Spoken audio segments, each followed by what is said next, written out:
Hey everyone, Alex Telander here.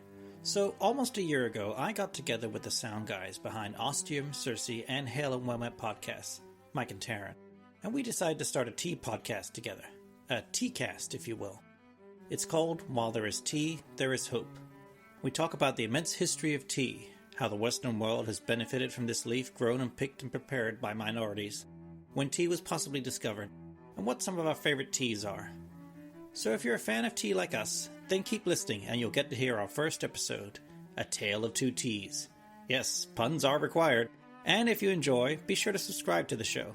You can find it on most podcast apps under the name While There Is Tea, There Is Hope. And we also have a website at tea-cast.com. That's TEA-CAST.com for more info. And next week we'll be starting our Supercuts of Ostium Season 5, so stay tuned for that. Thanks, and all this talk of tea has made me want a cuppa. Cheers!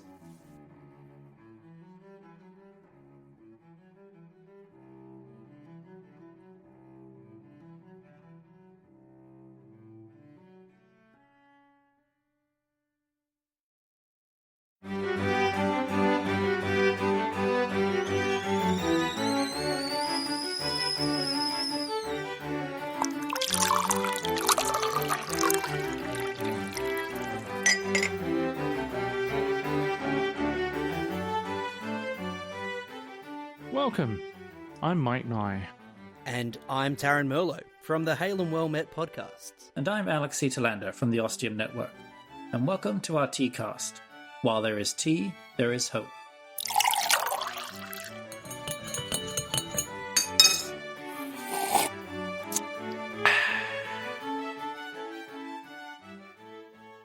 Welcome to our first episode of While There Is Tea, There Is Hope.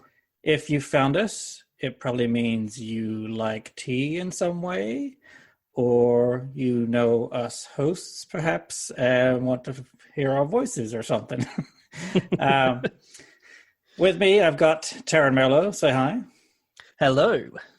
And he'll talk lots more later. I just want to talk a little bit about why I wanted to start this podcast, in addition to the many other podcasts that I do. I love tea. I've loved tea for a long time. If you've listened to Ostium, you should be able to pick that up. Monica's tea obsession comes straight from me. And with everything going on right now with the pandemic and with our social upheaval, the pandemic's a bad thing. The social upheaval is a good thing. I wanted to try and do something positive and uplifting for me, for my friends who are co-hosting with us on there, and also for listeners to kind of give something positive and uplifting. And I thought tea is something I care dearly about, and I thought it would be something new and interesting to try and educate me more on tea and the history of tea, and also the listeners and co-hosts. I actually got hold of a book that goes into the whole history of tea called A Thirst for Empire: How Tea Shaped the Modern World by Erika Rappaport, published in 2017 from Princeton University Press. And I'm going to be quoting quite a bit from that, just because it's got some really good history, and I feel some really good point of view and perspective on tea, which, as it's mainly or greatly drunk by the Western world, it comes from and is created by people of color. So it feels like a good time to be kind of addressing this in a podcast where I talk about something I like, but also going into how privileged we are by being able to have an endless supply of tea at the click of a button. Absolutely. I wanted to start out with a few facts and quotes I took from the book about tea. Admiral Lord Mountavans, the regional commissioner for civil defense in London during the war, said, "It gave us courage and that matey feeling which gets the best effort out of us to help our fellow humans." An advertising slogan said, "Tea revives you." There were posters that were put around proclaiming, "There is health in good tea." The Chinese understood that tea had restorative properties. Centuries before, the German scientist Friedrich Rung discovered caffeine in 1819. Many believed that it could cure headaches, constipation, and various other serious disorders. I'm about 60, 70 pages into the book now and hearing more and more how teas are supposed to fix all these different things just with a single cup.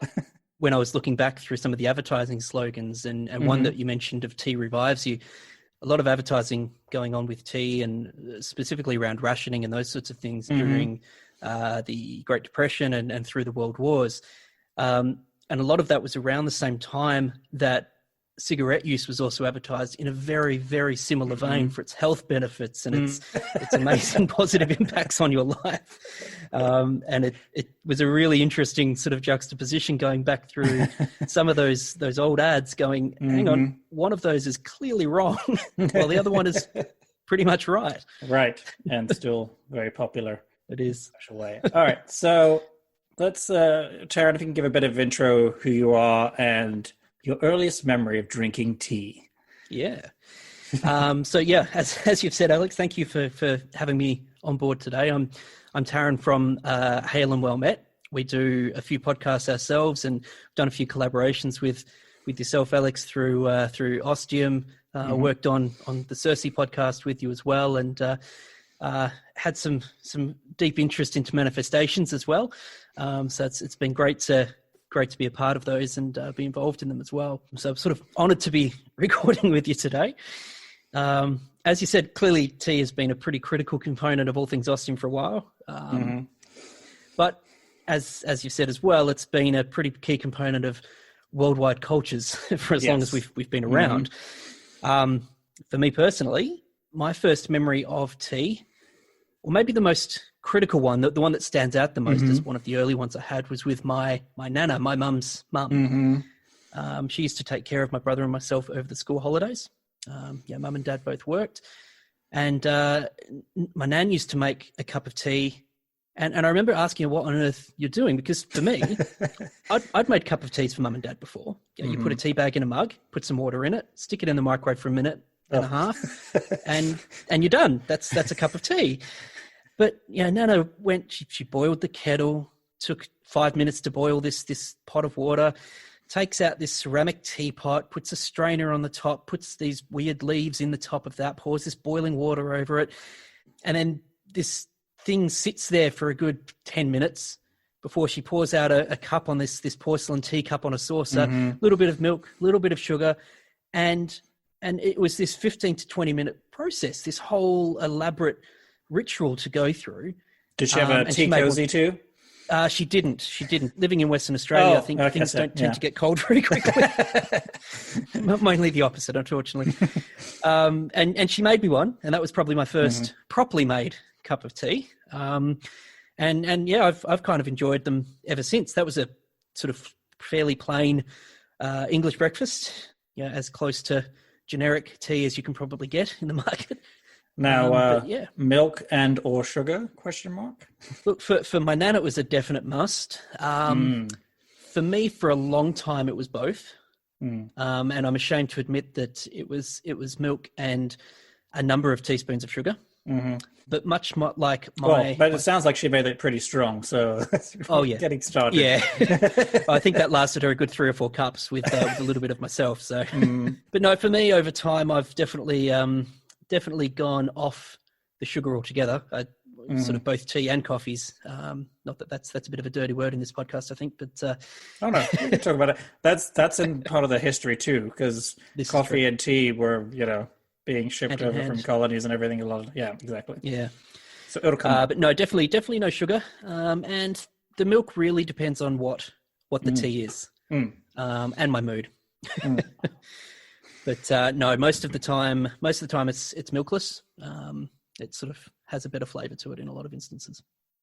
I think for me, it was, again, a kind of similar thing where my mum was always drinking tea. My dad, he'll drink tea, but not so much occasionally.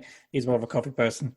But I think probably just seeing my mum drink tea so much made me want to try it. And I don't really remember exactly when, but just all of a sudden it was, I'm a tea drinker and drinking it every night. And I can't remember one really weird, old, distant memory from, I'm trying to think, I must have been maybe 10 or younger.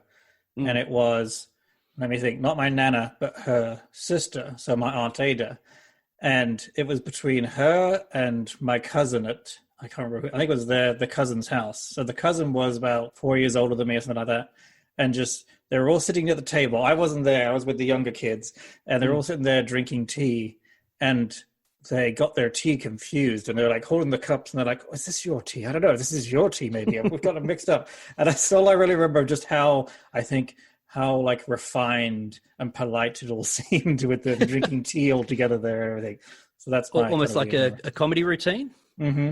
But they're all just so like, being British, so proper and polite about it. And, me looking from the outside was like, interesting. So, as you mentioned earlier, you were drinking tea. So what are you drinking right now? Right now, I am I'm drinking the Twinings Earl Grey. Cheers. Same thing. Oh, look at that. There you go. I have to say, my cup is probably a little bit less fancy than yours. I've got, well, no, actually saying this, that's a cup I got from my wife for my birthday. I want to be a nice person, but everyone is so stupid.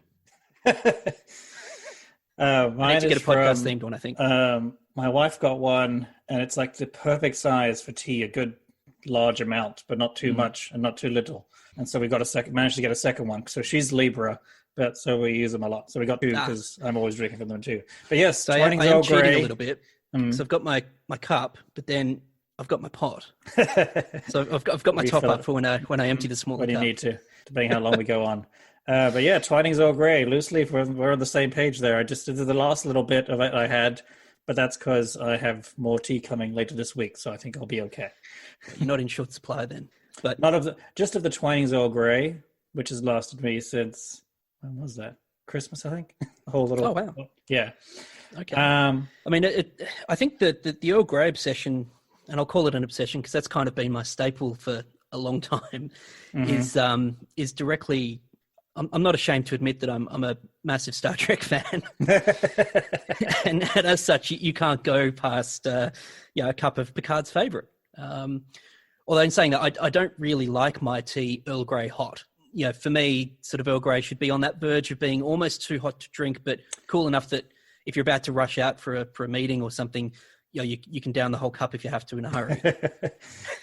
But even making this cup here, as soon as the hot water hit it, just that smell of the bergamot came through, and it sort of was, that's why I like this. And you really wanted to steep for 5 minutes, yeah. My wife started having this one too and had it too much and got sick of it, so she likes other different kinds of Earl Greys, but the Twinings one has always been my go-to. Again, I think because, I think my mum doesn't like that one as much, but my dad does, and it's just kind of a go-to we always had at the house, so I was bred on it. So I was always. Yeah. I actually realised I never knew what a bergamot was.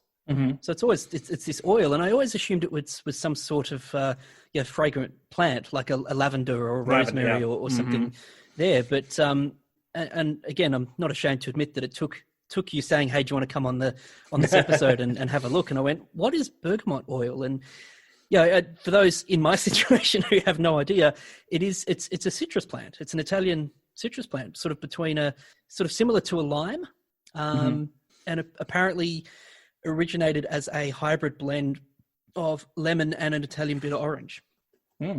Which, and I've got a little bit of an interesting history of the Earl Grey if you want to hear it. Yeah, sure. We can go off script. This is all new from episode 1, so why not?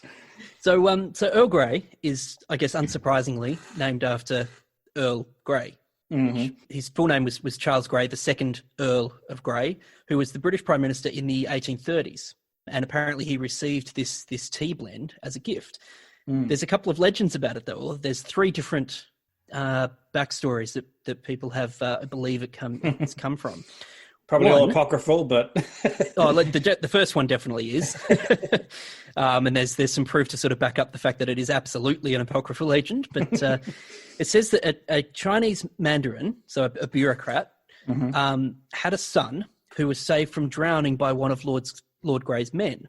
But the problem with that one is he was saved in China, as the legend goes. But the problem there is Lord Grey and his entourage and his men never once went to China. So it's sort of this thing of, he saved a bureaucrat's son while he was in China that he never went to. So we kind of throw that one out the window and think, no, it's not really right. Mm-hmm. Jackson's of Piccadilly, which was a London tea house and is now owned by Twinings, claims that they invented this sort of tea bergamot blend. Again, though, that's sort of doubted because while they own the patent and the right to call it an Earl Grey, it seems to have been a few years, sort of 5, 6, 7 years after what I think is the true origin story and the one that I'm probably the fan of. It's the one that's purported by the Grey family. So you got to have some truth to it.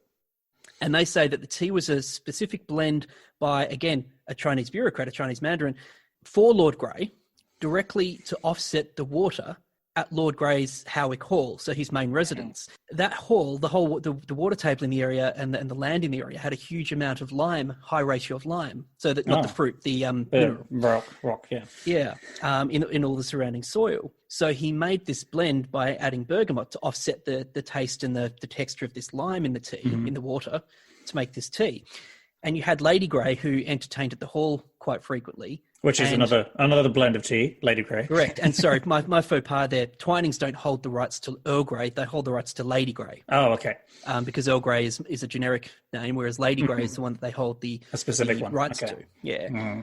So they hold that trademark and release that, which is Lady Grey being the same sort of tea, bergamot, and lemon as well, and that's how they get away with calling it a Lady Grey. Lady Grey, and owning the trademark to it.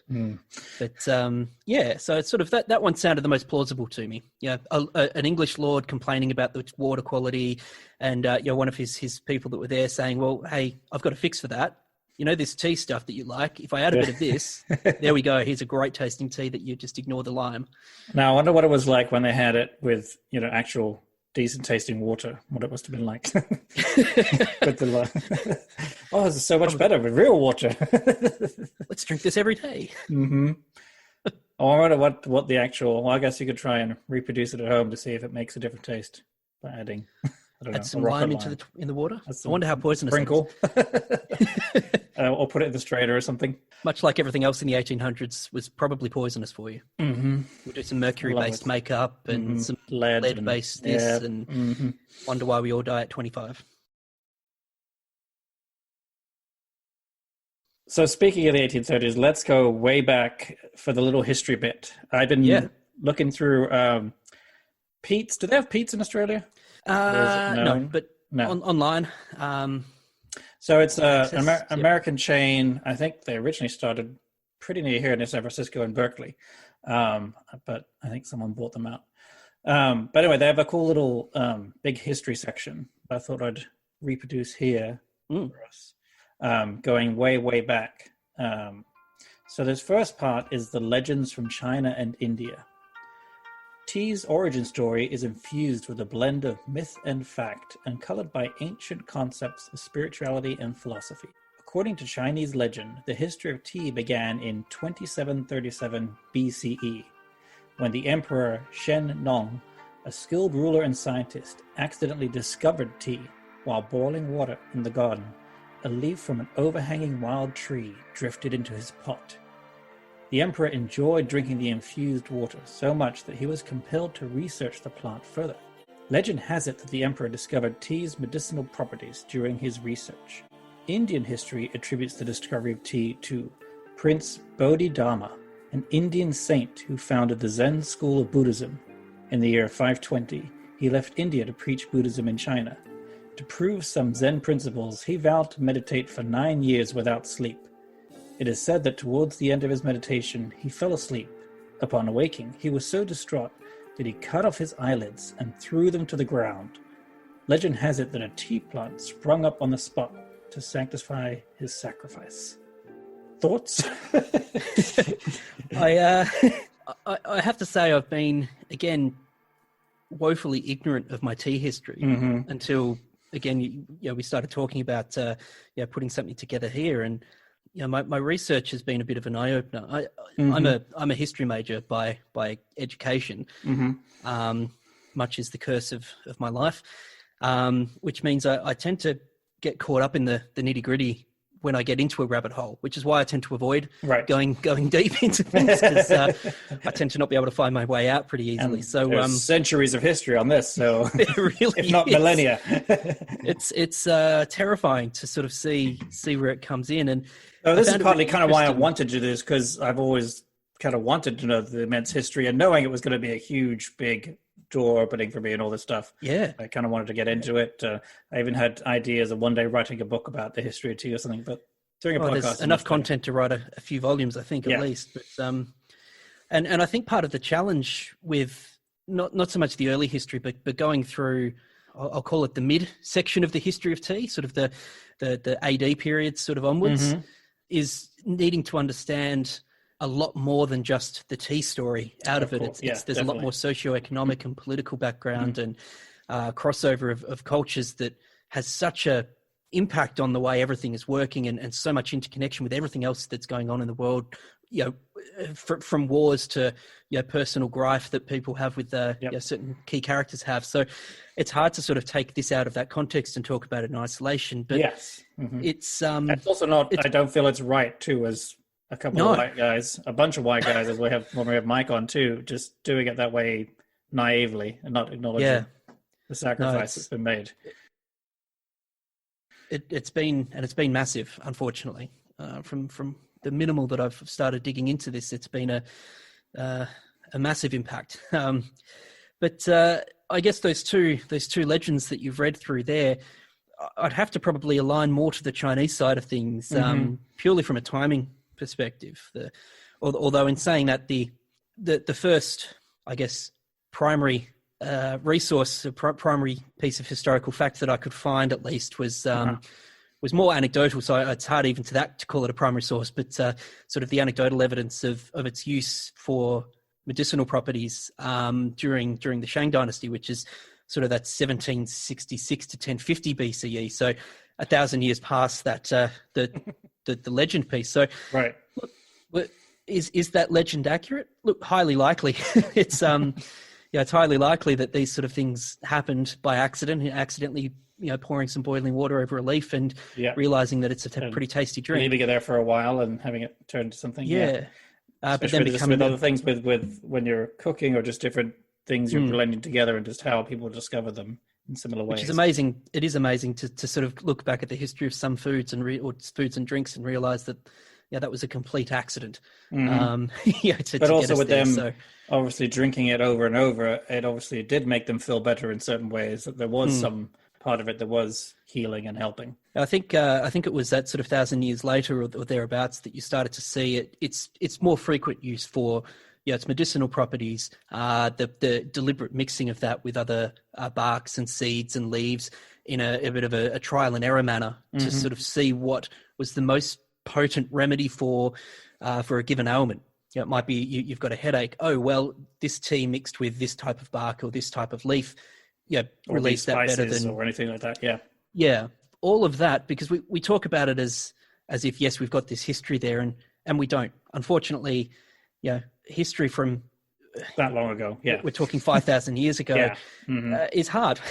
There's not a lot of direct historical texts that survive through there, and those that do are often hard to translate. Those dialogues and ways of speech and writing have mutated and changed to an extent that it's almost impossible to get it 100% correct. So it's interpretations of interpretations. So they tend to have gained this, especially in looking at tea specifically and its history there. It's gained that inherent mystic quality of healing arts and the tie-in and all of the religious interconnections of that don't help the mystic element of that. They kind of build on that again. Which was, I didn't realize that it was something that was so old. To be completely honest. Yes, it was a bit of an eye-opener for me. One of the interesting things that did come out when I was looking through that history there was around the turn of the BCE to AD sort of eras, was the popular view as tea as a key component in Chinese medicine. So coming out of that mystic element and moving more into a deliberate medical use, there was partly by a gentleman by the name of, and excuse my pronunciation, but Hua Tao, who was a Chinese physician who believed to have been living 140 to 280 AD during the Eastern Han Dynasty. And still very much honoured today as one of the leading medical practitioners of his time. I believe there's even a statue of him, one of the Chinese hospitals. There's a statue erected of him. And while a lot of his famous elements came around from his use of tea in medical practices, he is a little bit more commonly known with associated with the boiling of a certain other plant into a powder for anaesthetic use. Mm-hmm. He boiled and crushed up cannabis powder and used it as an anaesthetic during surgery. But he used that in conjunction with tea to alleviate symptoms and provide relief for his patients, which I thought, that's much like a lot of previous drinks, even more modern ones. Mix them up with a little bit of what we now know, or what we now deem to be in some areas illicit drugs, and they tend to help quite well. So, or thinking of Coca-Cola or something like that too, Yes, absolutely. I did see a great meme the other day of given the current climate, Coke has decided to reintroduce cocaine into their drink to help everyone get through.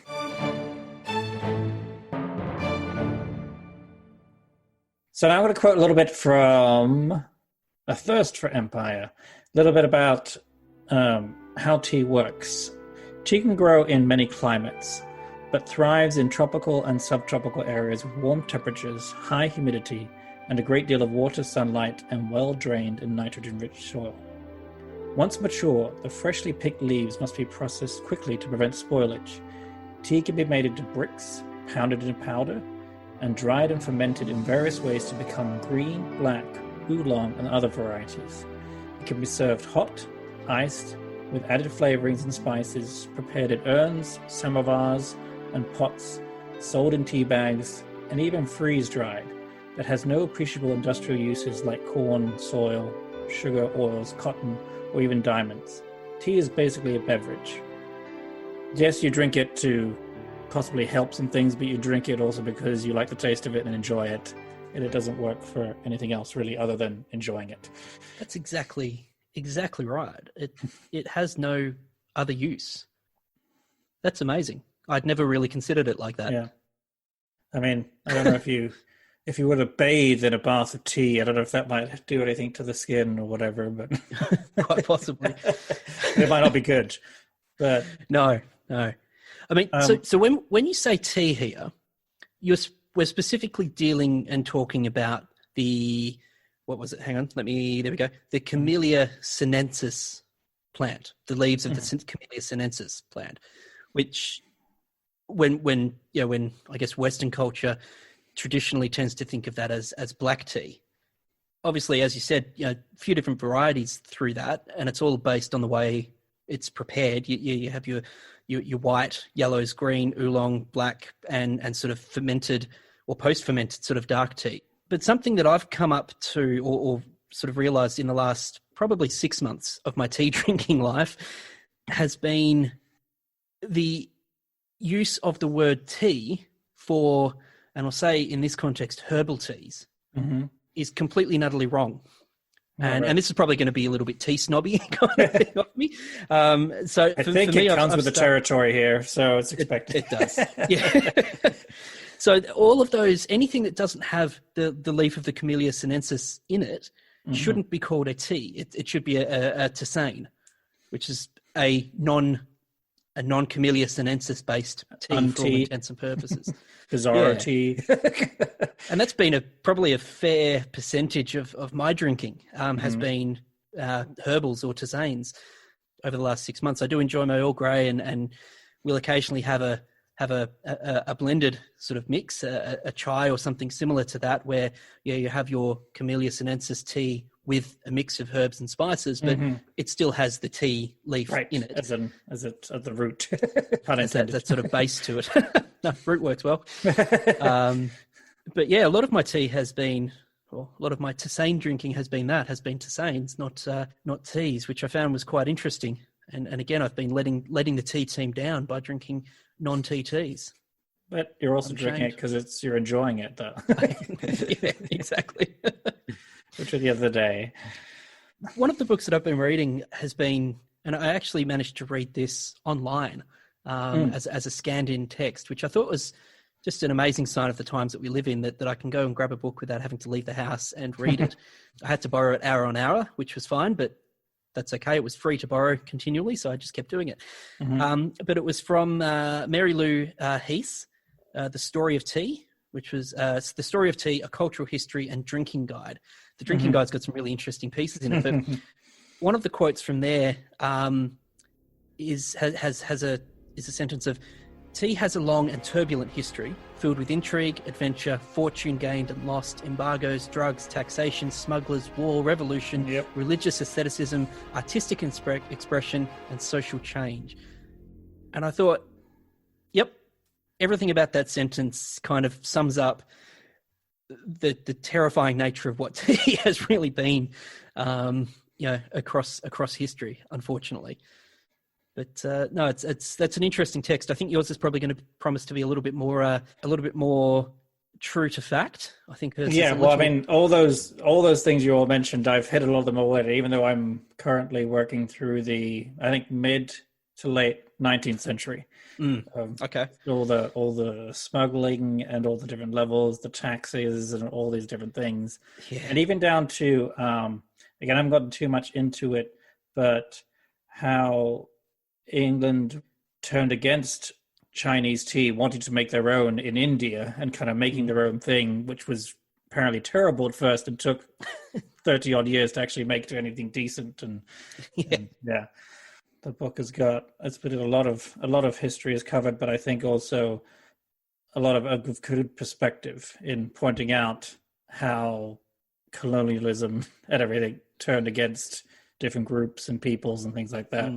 All with the game of getting more tea and getting richer off of it, which and that seems still to be applies today. It does. And seems to be the common ththeme throughout most of history is where can we make money off this? Where can I have power and control? And it's a sad truth, a sad reality of the history we have is fundamentally fueled by that greed and the suffering of others, and most often, if not always, non-white people.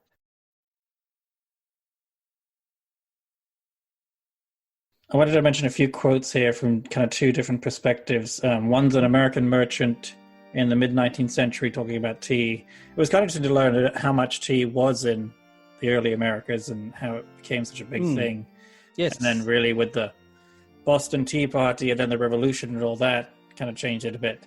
But he said, "No other production of the soil has, in equal degree, stimulated the intercourse of the most distant portions of the globe, nor has any other beverage, with equally alloyed behavior, so commended itself to the palates for the people of the more civilized nations, or become so much a source of comfort, and a means of temperance, healthfulness, and cheerfulness, whilst it may be doubted if any other is equally restorative and stimulative of the intellectual faculties of man." Yeah, there's a lot in that. I feel kind of encapsulates what we started to talk a lot about here, where tea, spread around the globe and primarily went to the big colonies. I remember reading that Britain was actually a little later to get to it, and you had Portugal first and the Netherlands getting tea, and again, taking it primarily from non-white people to them, feeling that they almost deserved to have it, it was theirs by right sort of thing and had to come to them. And no matter how many of those suffered along the way to get it to them, that was the important thing, and to make money off of it. It was seen as I almost attribute it in a similar way to the gold standard from a currency point of view. Tea sort of became a social, a cultural currency. Yeah, we have more than you, therefore we're better than you. We're more important than you. We're more capable, whatever the case may be. Yep. And where Britain comes into play, and partly a little bit tongue in cheek, they definitely were a little bit later to the game as such. But it was almost interesting to see that as soon as the French had tea, the English went, no, we must have this as well, and we must have more of it, and we must control this. Sort of and they very also big did empire builders. Beginning with to make it a universal thing to all the classes, especially the working class and women at home and all this stuff. But then, as that became prevalent, and then they wanted to create more of a social hierarchy with that, where you had specialty teas were for the rich and the lower teas were for the working class, you know? Yes.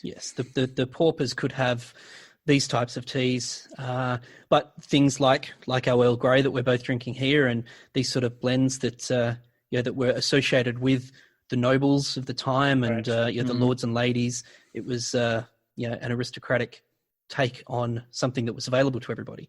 And we see that through today with all of those sorts of things. We all have. I got myself a new phone over this during this period. I was out of contract and decided to get a new one. And in my research, I found, yes, the phone I had, which is a nice Samsung, one of the new Samsung phones, and it's a great phone. It's not the cheapest phone out there in the market, far from it. But I found that there is I can't remember the fashion label, but there's a New York fashion label that has put their name to a design of that phone. And it triples the price.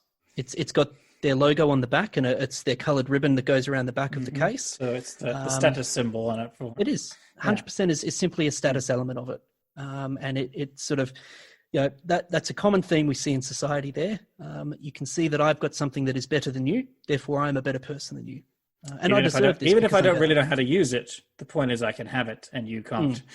Yep, exactly, and that seems to have been that common thread through most of that European sort of acquisition of this substance. In tandem with sugar and coffee too. Yes, absolutely. Not sort of in isolation. It's we want these resources, and we want them as that form of power and currency, so that we have that control and that sense of entitlement that seemed to come out of nowhere. We're entitled to this because we are entitled to it with no justification. Well, the sun rises and the sun sets on the empire, right? So this is true. It's all ours. And another quote I had was from a publicist who's involved in promoting tea, A.E. Duchesne. I don't know if that's how he pronounced it. If he was English, he might not have wanted it that way. 1914 said, "Tea has eliminated the drunken nurses and bibulous coachmen of Dickensian times. Has eradicated the need for every businessman to clinch his bargain over a glass, and expelled the belief that drunkenness was the test and evidence of British manliness." So, as pompous as that all sounds, I feel there is a point, and we're not really quite aware of, with alcohol, people were drunk most of the time, just during the day, especially the men. To various extents, yes. Yeah. Slightly tipsy through to just blind drunk. Yep. But it was part of culture. It was part of daily life. It's one again. I feel it's probably another thing again of showing off that you could be drunk and you could get all this alcohol. And as he mentions there, to clinch a deal, to have a good business agreement made, you had to celebrate it. So in some ways, tea did help in getting people to sober up and enjoy a drink that didn't disturb your faculties. That pulled through, and is still a common thread today. The idea of if you site tested two groups of people, and you put two scenarios in front of them. One, a group of 3 or 4 guys standing around in a bar, drinking pint after pint, getting drunker and drunker, and then put against that a group of 4 gentlemen wearing dinnerware and sitting around a smaller table drinking a cup of tea while chomping on a cucumber sandwich or something similar, and asked which one is more classy, which one is more desirable, which one do you aspire to? Yes. I mean, I'm sure you'd get a few people saying, "No, give me the beer every day," which is fine. But I would probably hazard a guess and make a broad sweeping assumption there that it would be the tea drinking. It's interesting when you look at that. There are certain teas out there, and if you look at some tea ads, specifically Yorkshire tea, the Yorkshire Tea Company and the Yorkshire tea, that is advertised as a manly tea. It's a very strong tea, and it is quite a strong tea, but it's a really strong tea for men. Got to, only real men can handle their Yorkshire tea. The strength tea, and there's a series of ads with Sean Bean doing that as well, and he doesn't die in them, right? He doesn't, which is why you should watch them. It's the one thing he doesn't die. But they absolutely bring out this, you want to be a real man, then drink Yorkshire tea. And so absolutely echoes that quote. And again, the workman's tea in some ways too, right? When you're having it with your lunch or whatever, and I don't disagree with that. As you said, as questionable as this statement is, there, it's absolutely it's got an element of truth to that of encouraging people to stop drinking one type of drink that has these negative social connotations to it, and moving towards a drink that is considered to be classier, more more respectable. With the pinky raised, right? Absolutely. You can't, as opposed to chugging it down. You wouldn't dare lose a drip of tea when you're drinking that. We'll talk about it in a future episode. But this again is part of the thing I've gotten in with the book, where you have this again, with the tea being welcomed for the lower classes and manly tea, and drink this instead of drinking alcohol, and then later on it'll switch to feminizing tea, and that you're effeminate if you drink tea. And it's a whole very interesting movement again ties into money and control again in most cases, but we'll get into it in future episodes. The last quote I had, which I really feel puts some perspective on this, is from a cultural theorist who's from Jamaica originally, named Stuart Hall, who says, "Where does it come from?" Meaning the tea.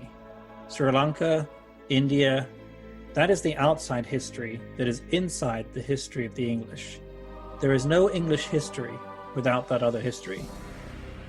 And that's something I feel is never taken into consideration.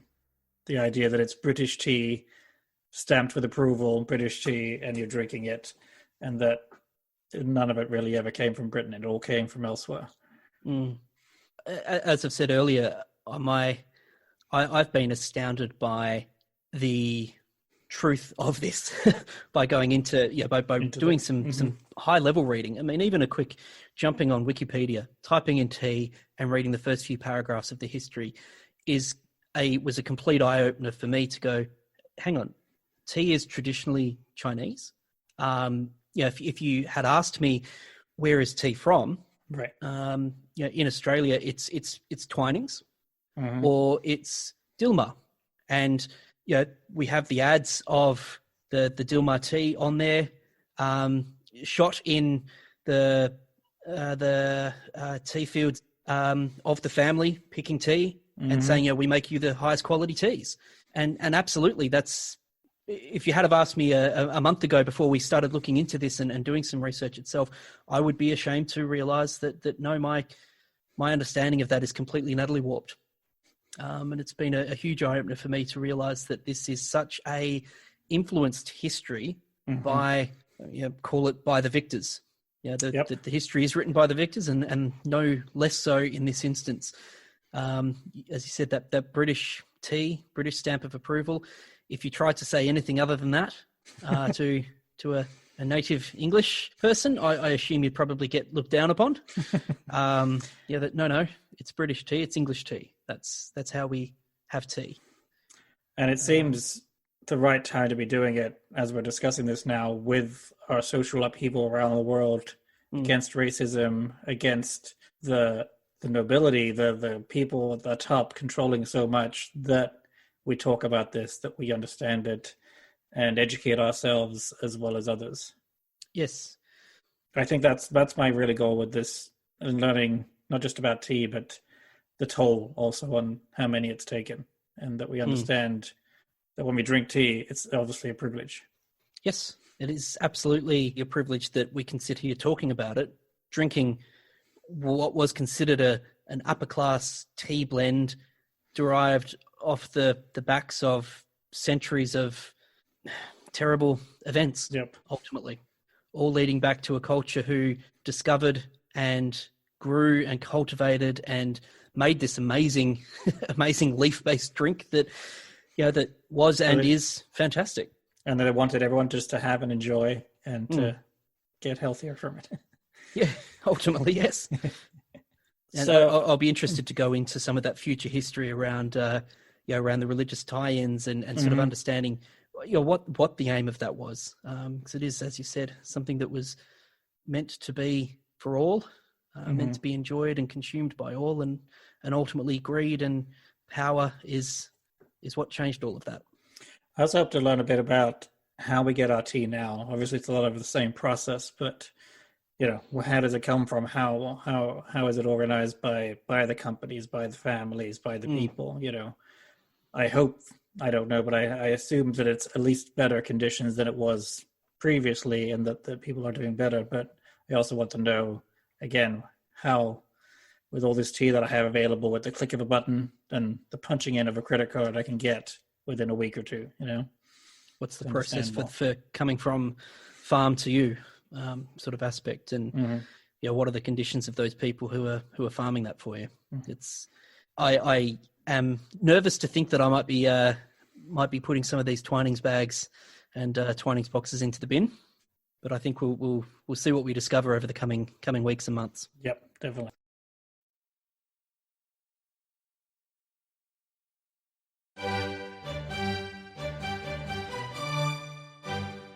Do you have some tea anecdotes or memories? I've got some interesting ones, well, personal ones that are. So do you want to go first, or shall I give you mine? I actually probably don't, outside of the one with my nana there. I was trying to think of a few others, but my research took me down the path of other areas that I focused through. So I came back to it and was coming up with blanks for a while. So I'll probably have to pass. You wouldn't be able to compete with mine. Mine are interesting. So I have twice been scarred or baptized, if you will, by hot tea. Oh dear. So the first time was when I was 9 months old, and I grabbed a mug and poured it all over myself. And so originally it was on my right arm, and the bad part of it was when we went to the hospital. I mean, this is all secondhand. I don't know personally, but this is what you were 9 months. How do you remember? When we went to the hospital, the also wise doctor said, "Oh, it's a burn, so you should wrap that up in a tight bandage and leave it for 2 weeks."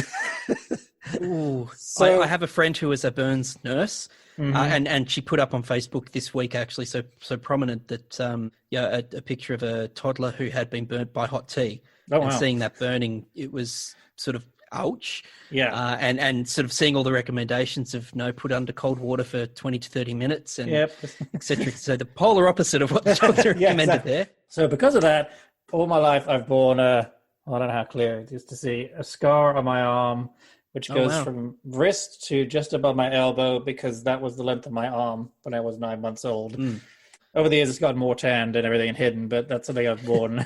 So I can't remember if that was Earl Grey or not, but on a level, tea has become part of my genetics, sunk into the skin.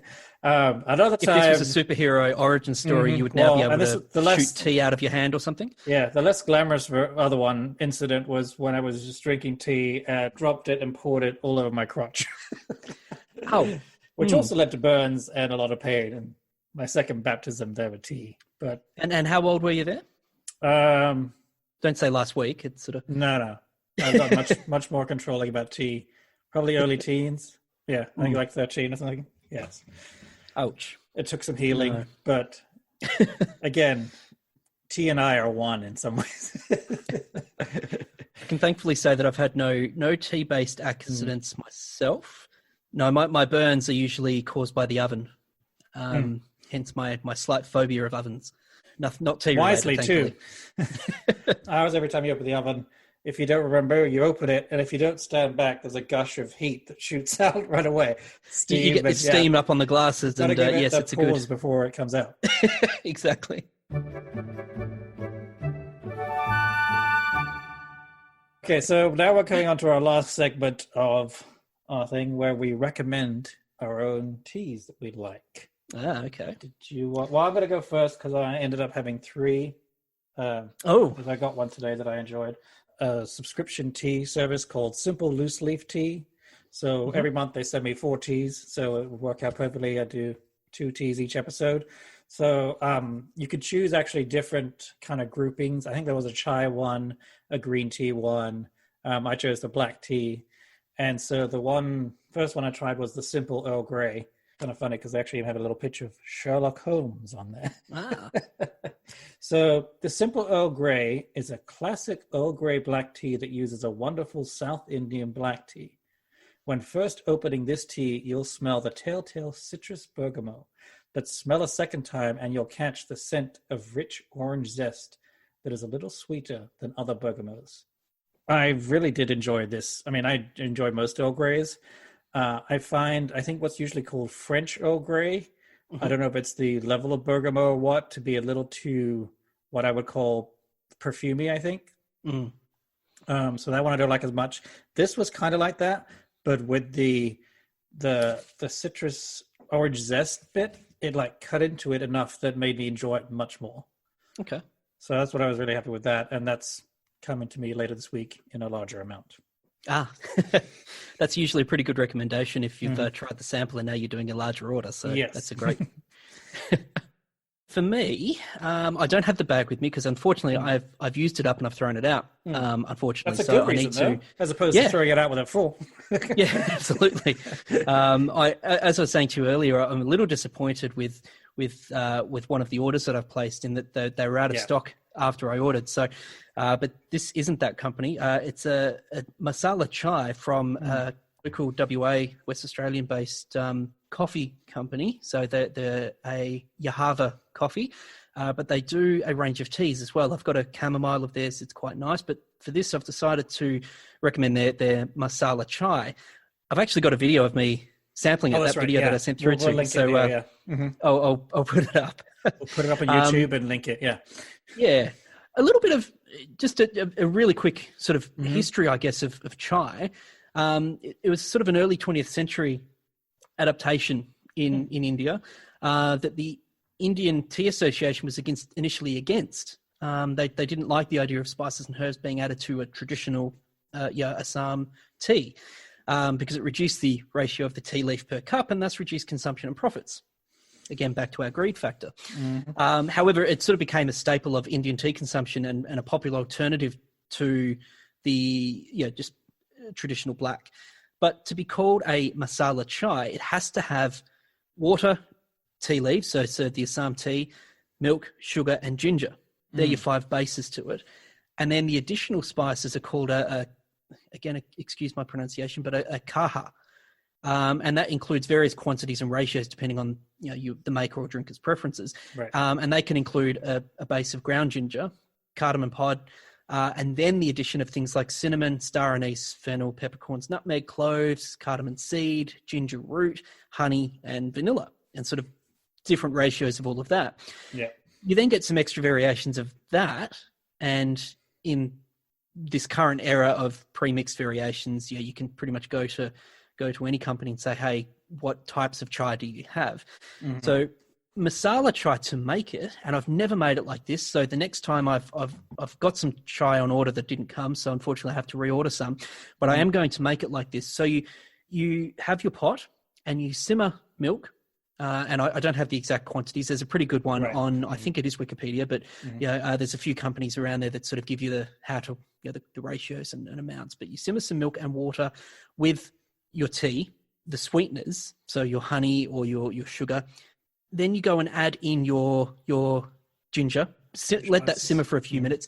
Then towards the end, you include the kaha, the spice blend. Give that a few more minutes to bubble through and let the spices come through. Then you pour that through a strainer into the teapot. So you're effectively cooking this tea as opposed to letting it steep. Boiling it like a soup or a stew. Yeah. Sounds delicious. And I guess what I've been doing more recently in my personal move away from caffeine, and that's sort of been a thing that I've been doing from a sleep side of things. I've been struggling to sleep recently, so I've been moving away from caffeine to try to minimize that and try to root out what is the cause of my sleeplessness. So I've been moving away from putting tea in there to a tisane, so using a rooibos, or as an Australian, I want to pronounce it as yerba mate. Yes, because that's how mate. it's written. Yes. So apologies there, but using those instead of a traditional T, it The gets reason rid of. there's an accent gets on rid the of E, I caffeine. believe there. Yeah, there is. But every time I see it, it's sort of the Australianism comes out in me, and it's yerba, mate. But you still get the chai spice coming through that. So absolutely, the Yahaba masala chai is it's a black Assam tea, really tasty, a little bit of honey, and they do suggest steeping that in milk, so you get that same sort of creamy taste and texture through it. So definitely a recommendation from me. Explains with your little history lesson. This explains a lot more with my final tea I'll be recommending, because now I understand it a lot better. Good. So the next one I had that I originally was going to do, but not really caring about as much now because I didn't like it that much, is Kenilworth Ceylon, a Ceylon black tea from the Kenilworth estate in the northern region of Dimbula, Sri Lanka. Is known for using a large leaf and full oxidation. I think this was just another kind of generic black tea, but I found it very bland. I tried to make it regular at first, then extra strong the next time. And even over, common blends like Tetley or any of those are the ones, Yorkshire, it didn't have anything going for it. It was just very boring, I felt. So that's my negative one on that one. So I won't be ordering that. Fair enough. I guess, it might be a good base for something else to add. True, yeah. If you want a little bit of the tea taste in a herbal blend, something like that, it might help to not mask the herbal blend that you're adding. I wanted to, if maybe possibly with milk. I don't do milk in my tea, so maybe, or even just because I do sugar, maybe with honey or something, you might get different notes coming out and things like that. What's your next? My next one is not a tea. Apologies, it's a tisane.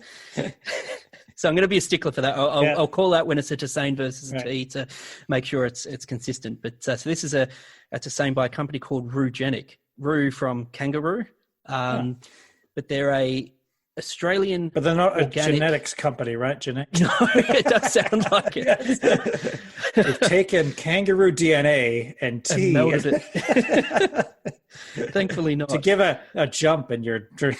I think it's meant to be kangaroo organic, so Rugenic. Should be Ruganic, I guess, but Rugenic, yeah.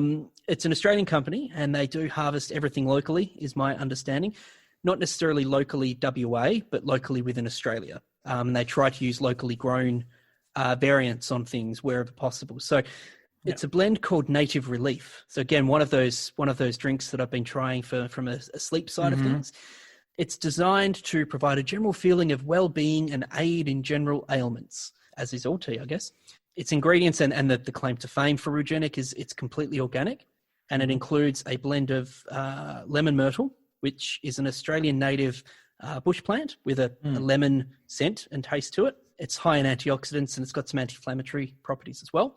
It has native lemongrass, non-native lemongrass. So I don't know where that's pulled in from, but I figure if you've got native lemongrass, why would you bother grabbing non-native as well? Maybe the warehouse has a mixture of different things and some got contaminated.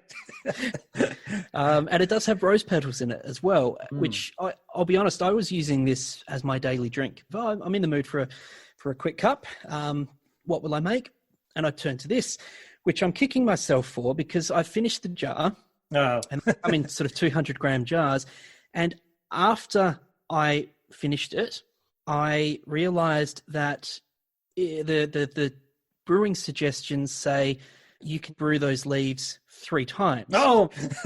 So I have effectively wasted 2/3 of this jar of tea. I have another sleepy sort of base blend. You're proving yourself as a tea snob here, you really. I am. Yeah. I've got a nighttime sleep blend, so I've made sure that the last few nights since I've read that, I've been making sure I definitely reuse those leaves, so that I don't waste it. But maybe you're thinking you're just using the local lemongrass and not the non-local. But no, it's really tasty. The lemon isn't particularly overpowering. It smells quite strong, but when you're drinking it, it's not particularly overpowering. And the rose comes through really nicely in the background. There's something, I think it'll be in the next episode tea recommendation. One of the ones I got in the sample thing, I think again has rose petals in it, or rose, and it's a very nice little subtle end note that just really rounds things out. It does. Yes, but no, that's very good. And again, I think they do ship internationally as well. They ship in glass jars, which is lovely to serve them in. But you can do it in bags as well. So if you're gonna order it, and not buy it in person, shipping too. it's a lot lighter and it's a lot less breakable.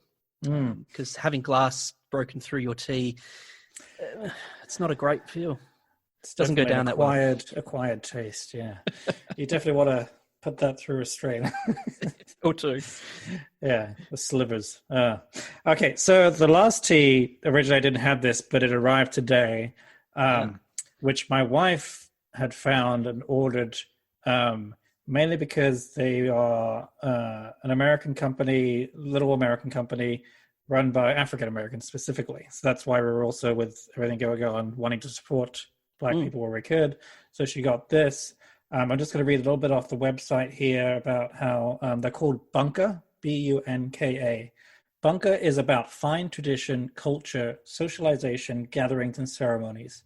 Our products are here to give the world a taste of Eastern Africa in gatherings, restaurants, tea shops, or events, wherever people meet to talk, socialize. Bunka is there. In 2017, the Bunka brand was born to capture traditional East African influence and share with our broader communities. Our hope is that our ingredients, processes, and work ethic combined with our joy to innovate will win you over. She ordered the one tea, which is called Galab tea. Oh, have you heard of it? I've literally just jumped on their website while you've been speaking, and it's on their main website under products. They only have one tea, which is this one. And this is the one we got today, which I tried earlier. And after all your talk about chai, I mean, let me find the specifics here.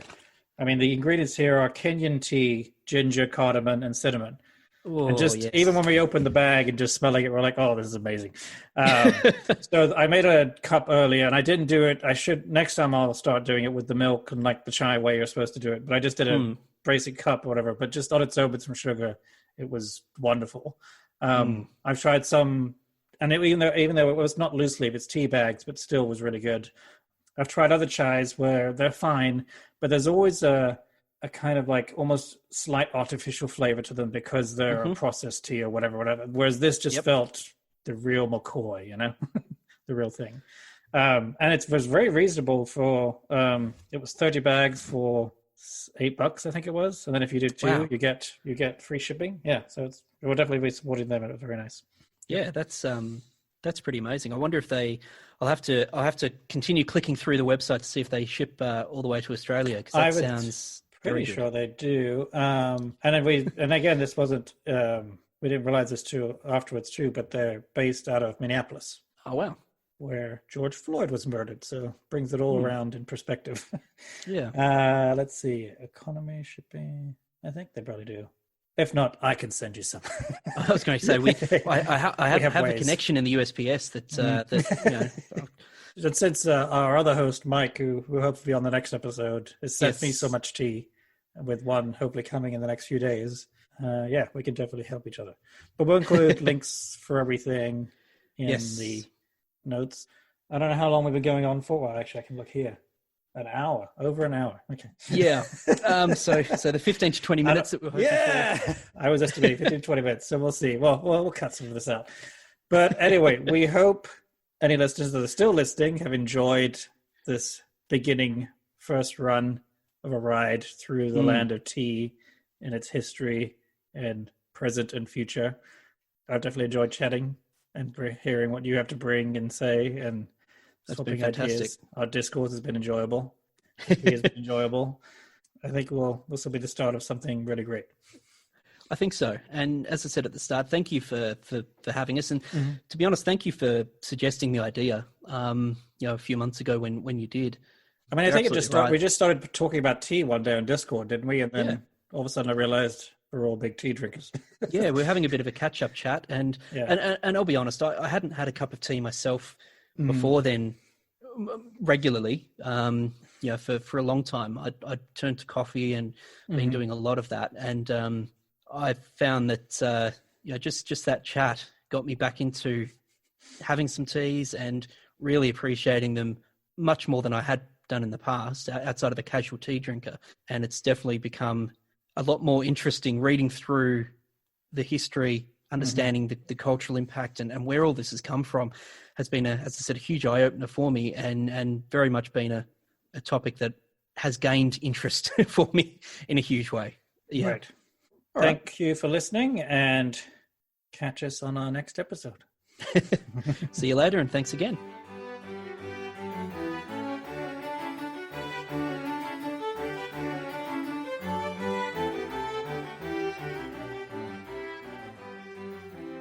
Thank you for listening to While There Is Tea, There Is Hope.